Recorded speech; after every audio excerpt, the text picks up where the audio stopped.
On a enfin le fruit de Yamato et ça va sortir toutes les théories possibles, t'inquiète pas. Mesdames et messieurs, ici Chaz, on se retrouve aujourd'hui pour la review du chapitre 1019 de One Piece. Et ça commence déjà par une page d'où est Charlie version One Piece. Oui, il y a une collaboration et en plus c'est sur Onigashima.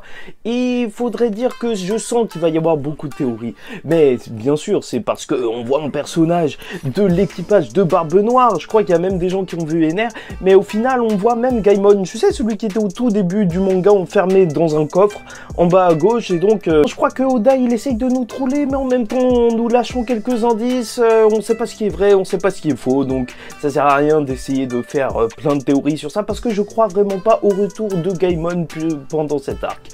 Bon, ce chapitre se nomme Elyséteratops. Bon, en gros, c'est vraiment n'importe quoi. Et c'est vrai que ce chapitre, c'est n'importe quoi. Et en plus, on a aussi une page d'ouverture avec les Mugiwara sur des requins-baleines. Encore une fois, est-ce que Jinbei va sauver l'équipage grâce à ses amis de la mer? On ne sait pas. Bref. Et le chapitre va s'ouvrir sur un petit point sur notre Monster Trio. Avec Sanji qui est en train de gérer quand même contre Queen. Et il esquive ses lasers qu'il peut faire à répétition. Il va penser à Franky. Et donc, oui, possible évolution plus tard pour Franky, avoir cette technologie de Queen, un vrai power-up à la fin de l'arc. Zoro qui se fait soigner et qui flippe un petit peu, on dirait qu'il flippe, on ne sait pas exactement de quoi, peut-être des aiguilles comme à la Goku. Et pour Luffy qui s'est fait repêcher par l'équipage de l'eau, il se lève juste en disant qu'il veut de la viande. Et comme quoi, à chaque fois de toute façon, Luffy revient beaucoup plus fort à chaque fois qu'il tombe dans les pommes et il a juste besoin de manger. Bon, et là on passe à la grosse partie du chapitre qui est le combat de Franky. Déjà, en fait, il avait du mal parce qu'il y avait beaucoup de personnes avec Sasaki qui venaient l'attaquer. Et grâce à Otama, en réalité, voilà, ça y est, les Gifters, ils sont venus l'aider et maintenant il peut plus se concentrer sur ce combat en 1v1.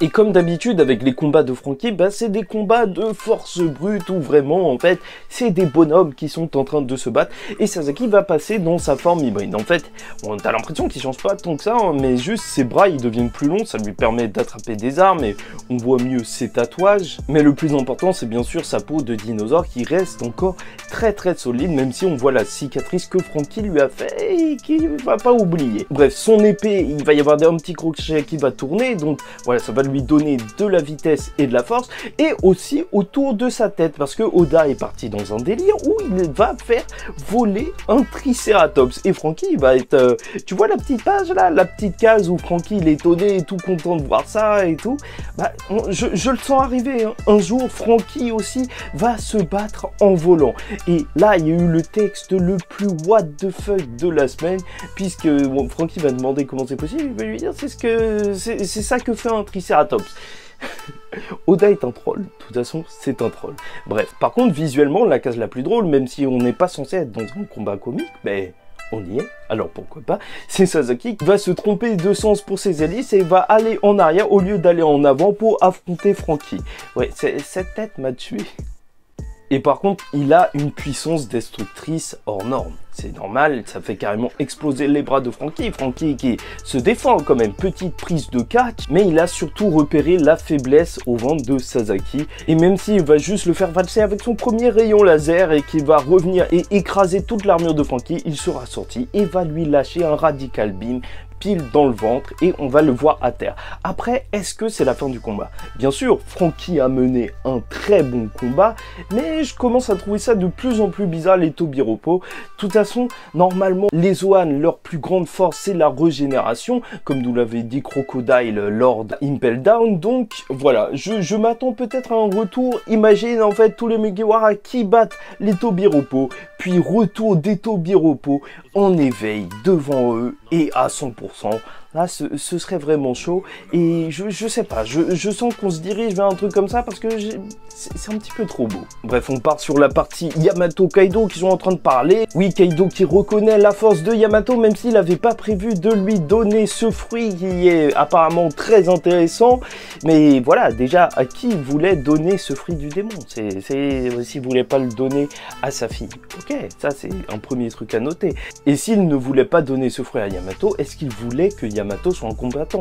Ça se trouve que Kaido c'est un ancien et qui pensait plutôt que la place de la femme c'est à la capitale des fleurs et pas à la guerre. En tout cas, elle le dit, elle a juste mangé le fruit parce qu'elle avait faim et je trouve que il y a une certaine forme de parallèle avec Luffy. Je trouve que Yamato en fait c'est vraiment un genre de Luffy au féminin qui veut juste aller voyager en mer, qui veut juste voilà, qui a faim, qui mange un fruit. En fait c'est de la même manière que Luffy il a trouvé son fruit du démon, Yamato ça a été exactement la même chose. C'est exactement comme Luffy, Yamato dit que elle est devenue plus forte en se battant contre son père et en perdant à chaque fois et en revenant, tu vois, exactement comme Luffy qui arrête pas de se faire défoncer par Kaido et revient à chaque fois beaucoup plus fort et au bout d'un moment, peut-être que les deux l'auront.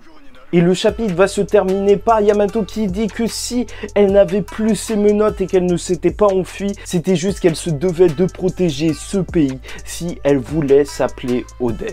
Bon.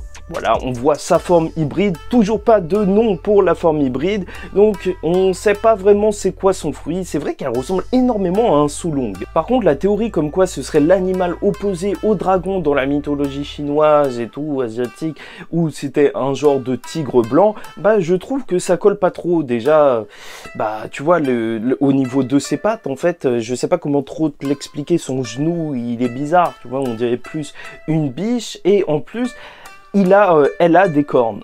Et ça, je sais qu'il y a des représentations où voilà, ce tigre a des cornes, mais quand même. Je trouve que sa forme fait beaucoup plus un petit peu cerf, cheval, comme le Kirin. Kirin. Oui, aussi la mythologie asiatique. En plus, quand tu traînes sur la page Wikipédia, il y a des petits trucs intéressants, comme quoi le cri de la femelle est synonyme de paix. Donc voilà, c'est un petit peu ce qu'elle veut ramener. Et le cri d'été du Kirin serait symbolique de la croissance des enfants. Est-ce que Mononosuke va grandir grâce au cri de Yamato? Personne ne le sait, mais c'est vrai que le seul truc que je trouve un petit peu bizarre, c'est que si c'était le fruit de Kirin, donc un genre de cerf-cheval, bah comment ça se fait que ses pattes, c'est pas des sabots? Ouais.